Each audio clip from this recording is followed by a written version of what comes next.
Introduction to Neurodiversa. As a young adolescent, I have already wondered what for God's sake was wrong with humanity.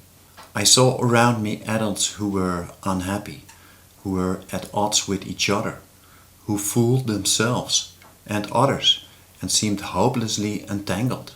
What was the matter with them? It seemed as if the majority of people were affected by some kind of disease or condition. I started looking for answers, and this was the beginning of a long and extensive search. Religion, literature, science, philosophy, psychology, etc. Everywhere there were fragments and pieces of insights to be found. But was there a real solution? Every theory, every explanation, every practice or insight seems to bring its own pitfalls and dangers. There are no ready-made answers. For more than 40 years, I have been working as a psychologist, psychotherapist, and I have come into contact with many different approaches and target groups. I have worked in very different places and have immersed myself in very different ways of viewing human beings. In addition, there has always been a strong interest in spirituality with special attention to mindfulness and effects of meditation. After having researched a lot in that area, I have rejected a lot and kept the useful and the good. Finally, that has resulted in a coherent vision that I hereby want to present under the name Neurodiversa. Here is a brief introduction. Neurodiversa is about various diversities. It is primarily about diversity in neuronal functioning, but it is also about other forms of diversity. First, about neurodiversity. What do we mean with that term? Simply put, it is about the enormous variation in brain structures that we find in humans. We are increasingly finding out that our brain can develop in countless different ways thanks to a phenomenon called neuroplasticity. Neuroplasticity is the ability of the brain tissue to adapt and shape to any conditions that present themselves. Every child brings a kind of genetic blueprint that is completely unique and that provides the available possibilities. Which brain functions and abilities develop in a newborn child will depend entirely on how parents, caregivers and others deal with it.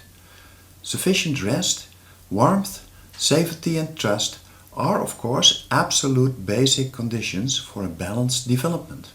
But in addition, the specific learning experiences and circumstances that present themselves in the life of the child will be of decisive importance.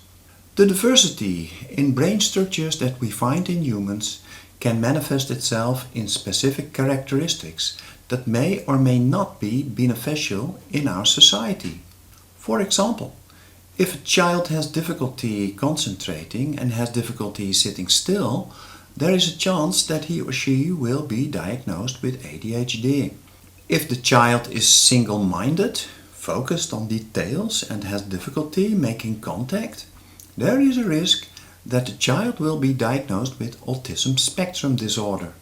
ADHD and autism spectrum disorder are two diagnostic categories that are nowadays regularly diagnosed in mental health care and are strictly speaking characterized as a form of deviant development and pathology. But is this really a pathology? Is there not rather natural variation that is perhaps desirable? And there are also other variants, of which highly giftedness may be one of them. We now know that gifted children often have a very difficult time in an education system that is attuned to the average intelligence of the population. And thus the question arises, isn't neurodiversity just a very important form of natural variation that we should rather consider desirable? Shouldn't we respect so-called neurodivergent people in their individuality rather than consider them pathologically abnormal? I would like to argue for that.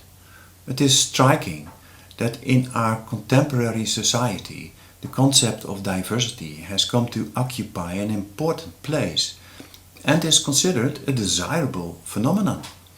For example, we generally agree that differences in gender, skin color, cultural background, etc. do not add or detract from the value of each individual. It is curious that this suddenly does not seem to apply to the differences in brain structure or neurodiversity. In a society that is designed by and for neurotypical people, people who fall into the large middle bracket in terms of brain structure, it may be difficult for neurodivergent people to function optimally. We can even ask ourselves, is there a kind of dictatorship of the neurotypicals? The proposition I would like to put forward from this perspective is neurodiversity has nothing to do with pathology, but with a desirable natural variation. And then on about all those other diversities. Everything we do and experience becomes possible thanks to our brain. Our brain is capable of unimaginable feats and offers an enormous wealth of possibilities, much more than we realize. We see this reflected in the enormous richness and diversity of human activities.